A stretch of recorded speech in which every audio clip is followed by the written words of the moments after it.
Hello, my name is Jake. I am a regression hypnotist as well as a level 2 qhht practitioner.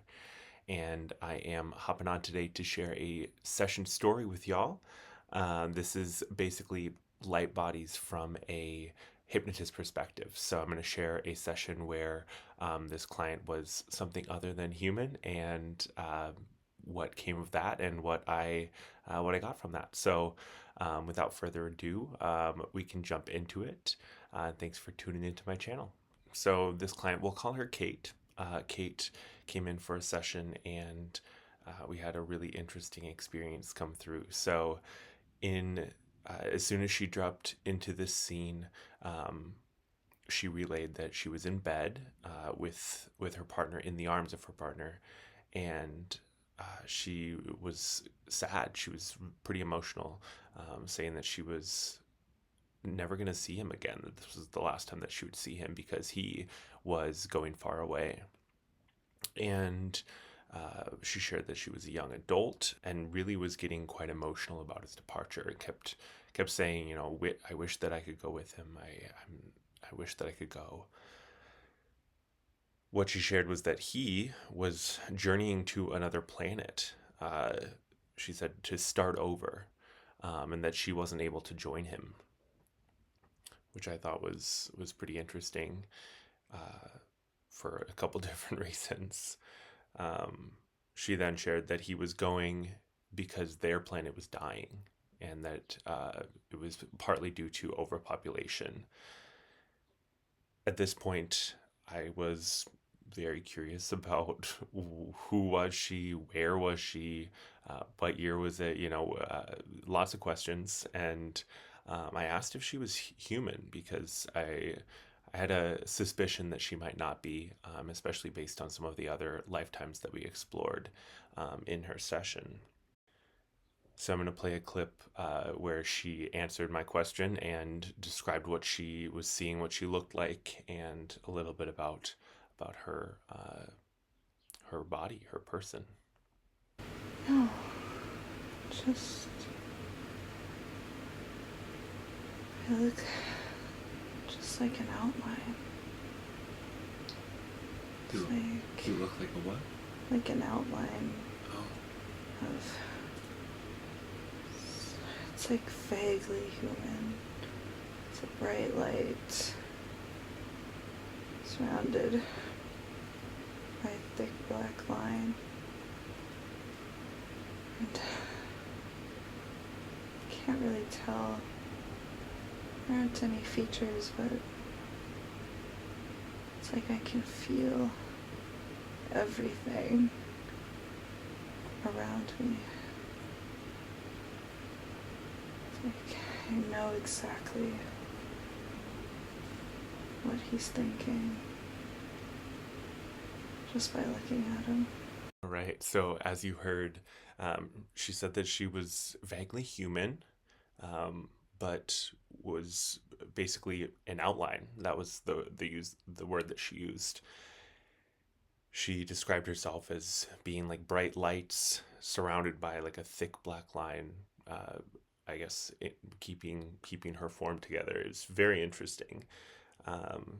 She said that there were no real features, but despite that she could feel, she had a sense as to everything around her, especially her partner's feelings. So she was really tuned into what he was feeling, how he was feeling, even his thoughts. And so I definitely was, thinking telepathy, more of that kind of idea of oneness where you're connected to everything around you, because despite her not having eyes or a mouth, those more human features, she was able to experience sensations in some way. And this definitely got me thinking, both during the session and afterwards, about all of the information out there about light bodies and pure energy beings, beings without like a physical form. I think we can all agree that in the vastness of the universe, there's bound to be some differences and some unique attributes to these different peoples and these different places around the cosmos. So, what I was definitely thinking about, though, is the idea that light bodies, energy beings, are typically more telepathic. They have more of a connection to others, to their environment, and it seems to be a fairly common trait when people are talking about energy beings, light bodies, etc. And that generally in this form, there's more of an understanding of that oneness because you're able to sense both people, beings, the environment, all of that beyond you. You have this ability to feel others. And what was really interesting to me in this was that, at least in a lot of kind of the ideas out there about light bodies, it's this idea of a more evolved, a higher frequency, higher consciousness being.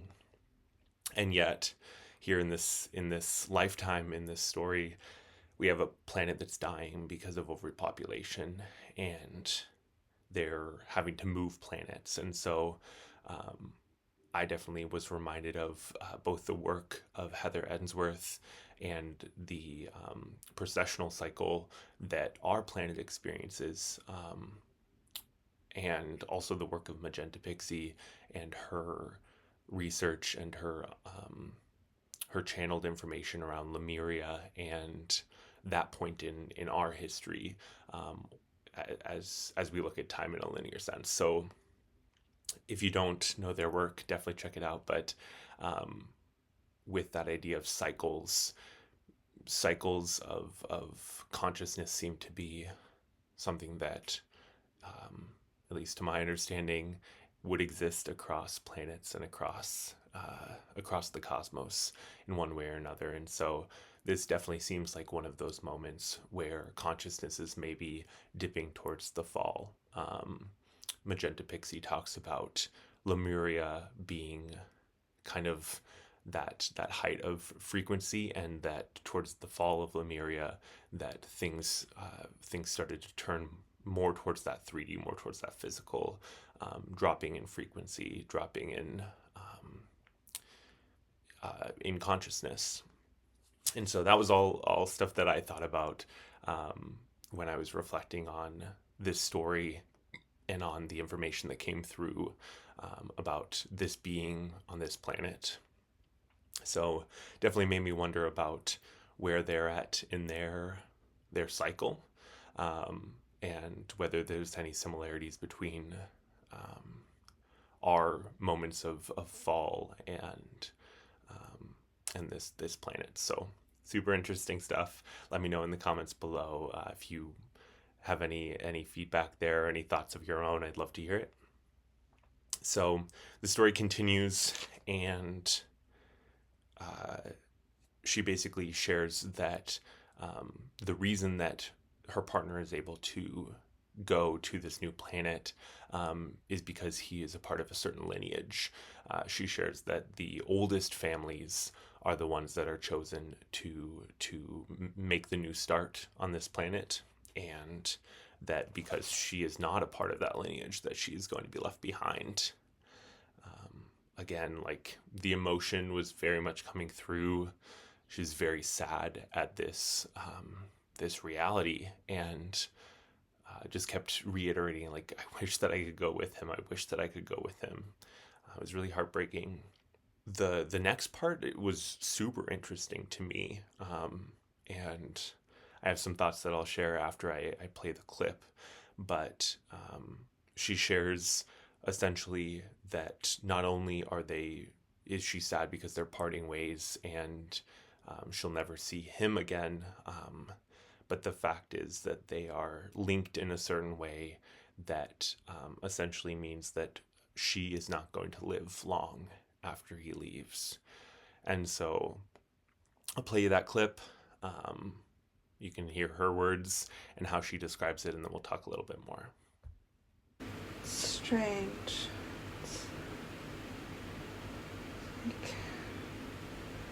Like my soul has been tied to his, but I seem to be the only one that's depending on it. It's like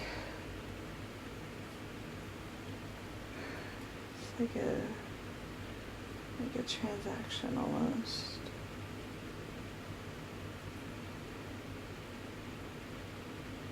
A transaction. Yeah. It's like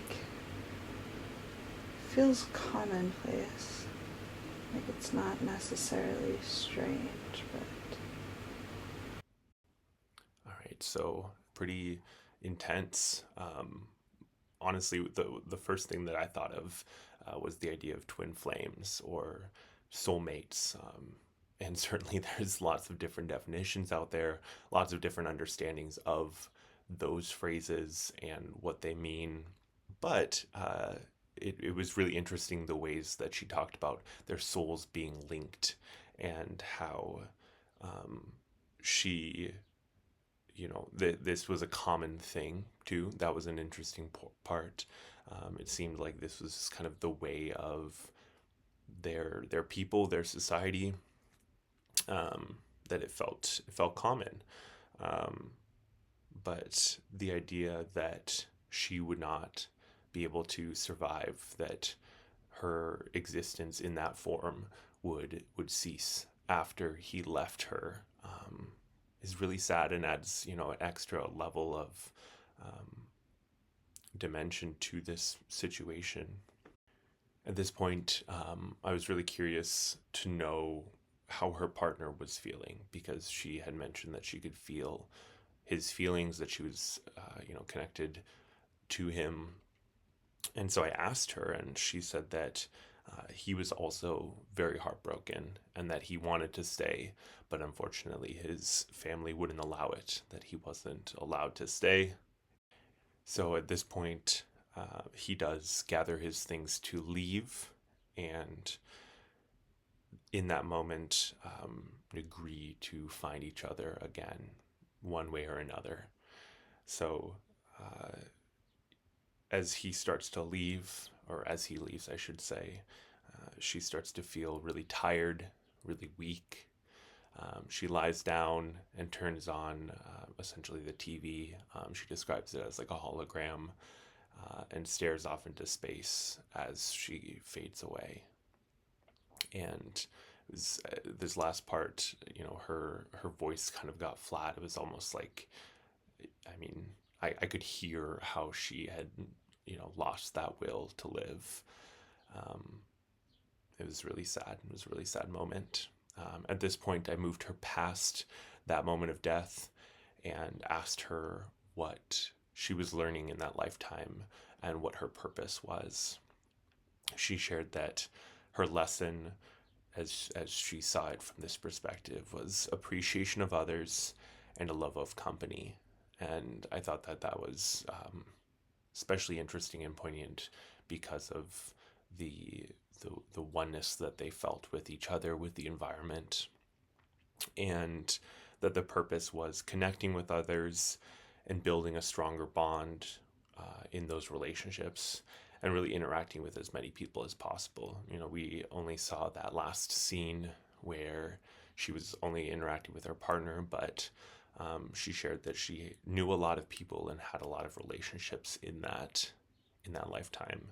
Next, I wanted to play a clip of the discussion with her higher self, with her subconscious, and their explanation for why they showed her this lifetime. So I'll play that and then we'll discuss. so she knows that she's strong enough to get through heartache and